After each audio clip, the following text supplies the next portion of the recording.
네, 그 일관성은 굉장히 정말 중요한 부분이라는 생각이 다시 한번 듭니다. 오늘이 또 3.1절인데요. 저희 네. 광주에서도 이 위안부 할머니들을 위한 수요 집회가 또 열리거든요. 네. 지금 박근혜 대통령이 저기 한일 위안부 좀 합의를 했고 그것에 대해서 굉장히 잘된 합의다 이렇게 좀 주장하고 있는데 일본은 반대로 또 그런 부분들에 대해서 사죄하려는 의사가 없음을 또 보여주고 있고 이런 부분들을 보시면서 시장님께서 우리 역사 인식에 대해서 좀 생각이 드실 것 같아요. 그렇습니다. 지금이 딱 구합의 위기를 겪고 있습니다. 강대국의 대리 전장화될 가능성이 매우 높아지고 있죠. 네, 이 사드라고 하는 게 안보에는 크게 도움도 안 되면서 중국과 관계도 훼손되고 북핵 문제 해결에 오히려 장애가 되고 네, 한반도의 긴장과 군사 대결만 강화시키는 심각한 문제인데 네, 이 문제에 대해서도 원칙으로 돌아가서 자주적 균형 외교라고 하는 입장에서 잘못된 건 고쳐야 되는데 네, 국가 지도자가 되어야 될 분들이 이미 결정한 거 어떡하느냐. 그냥 현재 상태가 어떻게 되는지 봉합해보자 이런 태도인데 네, 첫 단추가 잘못 끼어졌는데 어떻게 제대로 옷을 입겠습니까? 네, 그래서 이거는 매우 심각한 문제에서 반드시 원상복구시켜야 되고 또 한일 위안부 합의 문제도 사실은 한미일 군사 동맹을 위한 미국의 압력이 작용한 결과라고 저는 판단하는데 네, 그래서 피해자들이 싫다는데도 권한도 없는 정부가 대신 나서서 네, 있을 수 없는 합의라는 걸 해놔버렸죠. 네, 그리고 결국 그게 한일 군사정보보호협정으로 연결되는데 형식조차도 제대로 갖추지 못한 한일 위안부 합의는 이거는 합의라고 할 수가 없기 때문에 네. 다시 원래로 돌아가서 피해자들을 위한 배상과 그다음에 위로 네. 이런 것들을 정부에 적극적으로 다시 지원해야 됩니다. 잘못된 부분들 외교 협상이나 이런 부분들 해버렸기 때문에 안 된다가 아니고 다시 꼼꼼히 첫 단추를 다시 꿰겠다는 말씀이시네요. 그렇습니다. 만약에 국가 지도자가 쉬운 일, 당연한 일만 할 거면 뭐가 필요하겠습니까? 네, 호남 이야기도 좀 했으면 좋겠습니다. 네. 지금 호남에 자주 이렇게 오셔서 호남민들을 만나시는데요. 이야기도 많이 좀 네. 들으실 것 같아요. 호남의 네. 가장 시급한 부분들은 어떤 거라고 지금 인식하고 계시나요? 호남은 이중의 차별을 겪고 있죠. 그러니까 수도권과 지방의 차별, 거기다가 소위 독재 세력들이 의도적으로 만들어낸 분할 지배 전략에 따라서 네, 또 지역 간 차별, 이런 이중의 피해를 입고 있어서 경제 발전도 매우 지체되고 또 언제나 정부 인사나 또 그 정책 결정에서 소외되고 또 그것이 민주정부로 바뀐 이후에도 크게 개선되지 못했습니다. 오히려 역차별 받은 측면들이 있어서 네.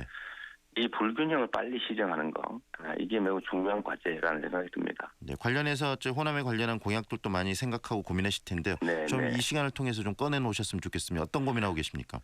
일단 첫째는 경제적인 어려움, 현금이 시중에 돌지 않는 문제를 해결해야 되기 때문에 네, 일단 제가 생각하고 있는 것은 지방 발전을 위한 기본소득 제도가 신속하게 좀 도입됐으면 좋겠습니다. 네, 기본소득이 약 43조 원 정도 지금 계획되고 있는데 광주, 전남에만 하더라도 광주 같은 경우는 한 1조 3천억, 전남은 한 1조 6천억대가 현금으로 네, 상품권으로 지급되면 해당 지역의 경제에는 아주 획기적인 도움이 될 테고요. 네, 두 번째로 광주 호남을 위한 얘기만을 한다면 네, 아까 말씀드렸던 것처럼 지역 불균형 해소를 위한 정책들이 좀 필요하고 또 그거 나름대로 이때까지 그 불균형을 해소하기 위해서 만들었던 계획이라든지 또 했던 약속들이 제대로 이행되지 않는 게 많은 것 같습니다. 네, 예를 들면 아시아 문화전당, 민주인권평화 콤플렉스 문제도 그렇고 네, 또 예를 들면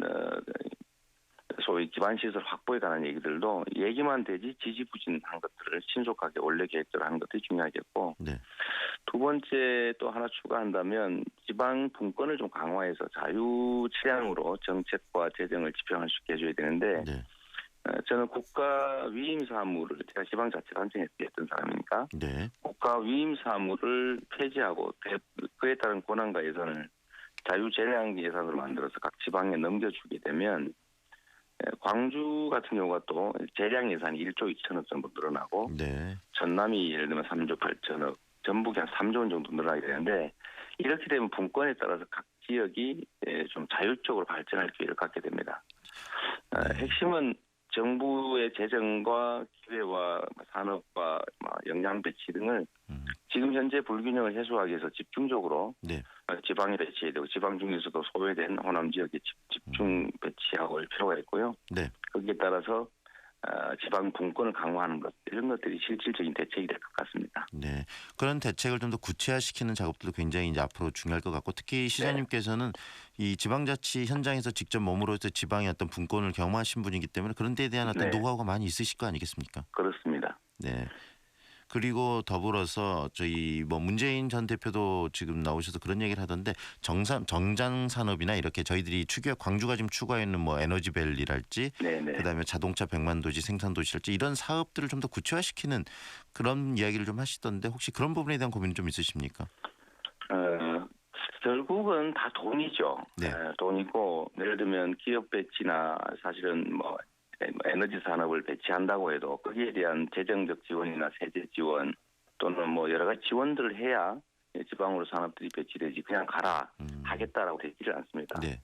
결국 예산 문제고 예산은 결국 정부 소위 정책 결정자의 철학과 의지에 관한 문제죠. 네.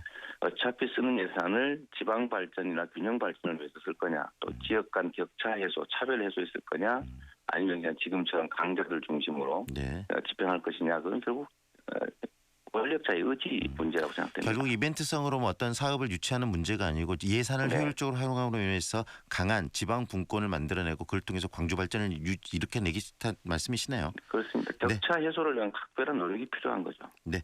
마지막으로 이제 호남민들을 위해서 지금 이렇게 대통령 후보로서 뛰고 계시기 때문에 왜 우리 시장님께서 대통령이 되든지 짧게 한 말씀 해주십시오. 네.